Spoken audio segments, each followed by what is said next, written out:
Despite all the allegations and controversy that has hurt this church, for Bishop Wall since he's taken over, he says that this has been a real pilgrimage of faith. The amazing part of the story is the fact that we had a couple heroics involved.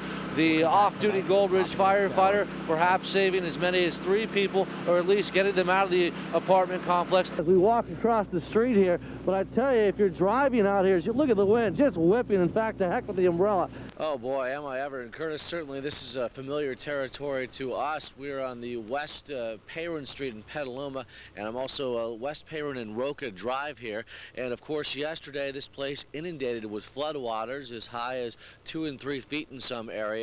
And it seems that folks, for the most part, trying to get things back to normal today, and it appears that folks are doing that.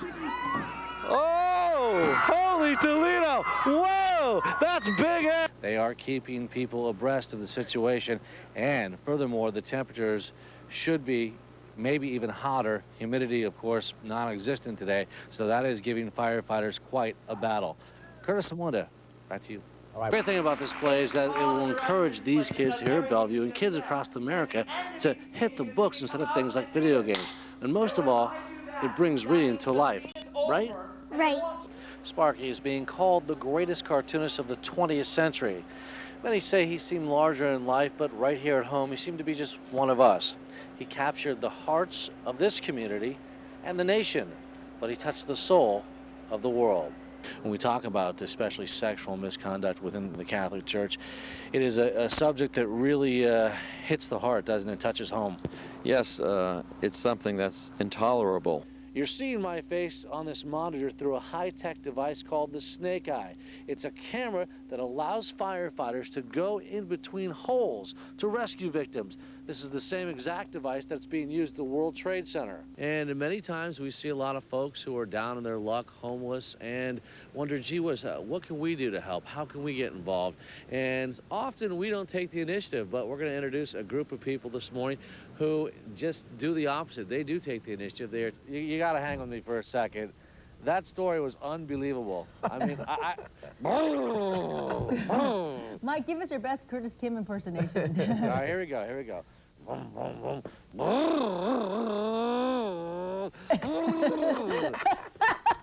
mean, how could you top Curtis Kim? Come on. Caution, this man, Al Hayden, is holding up this sign to warn you that without him, this fair would stink to the high heaven. Originally, he was hired to pick up trash, but instead was given a shovel, and the rest is smelly history. And then I got promoted, and there you go. Now I'm the official Super Duper Pooper Scooper 2001 Sonoma County Fair. He's an all-American guy with a job that is less than all-American, but someone has to do it. But to do what I have to do, you have to have strong guts, nerves, will, and, a good stomach, because not every day you can just, Hayden says his 7-year-old son denies that his dad is the official pooper scooper, but he says, like any good job, he has certain goals he's trying to attain.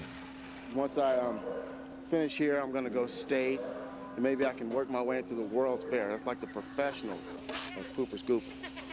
Whenever there's an animal emergency, Al is always there. When it's hot, you can smell it. It's like napalm. I didn't have to shave last week. I didn't have no hair left. It just melted off, so I guess now I'm immune.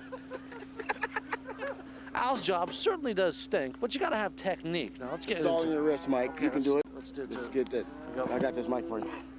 Yeah. No. You'll never make it to the state fair with that. Give me this back. That's good news. With the official pooper scooper of the Sonoma County Fair in Santa Rosa, Mike McDowd News.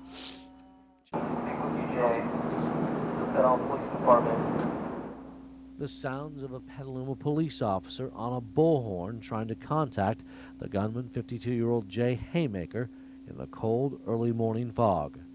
The negotiating started Sunday night. It was reported that there was a fight inside the residence involving 2 males. The caller was a 3rd male that was also in the house. The caller reported that the suspect had a gun to the head of the other combatant. The roommate caller did escape to safety when police arrived. During the 13-hour drama, some 15 homes were evacuated. SWAT police had the Payran home well secured. One neighbor could not believe Haymaker was the suspect. Just kind of unbelievable to think that he would be, despondent enough or in such a crisis to, pick up an assault rifle and threaten somebody. The roommate held hostage, hid in a shed overnight, escaping around 8 a.m., and police escorted him to safety. After long, tedious negotiations, the sheriff's SWAT team used a concussion grenade. That grenade rattled Haymaker so much, he finally surrendered to police. In Petaluma, Mike McDowd, News, Channel 50.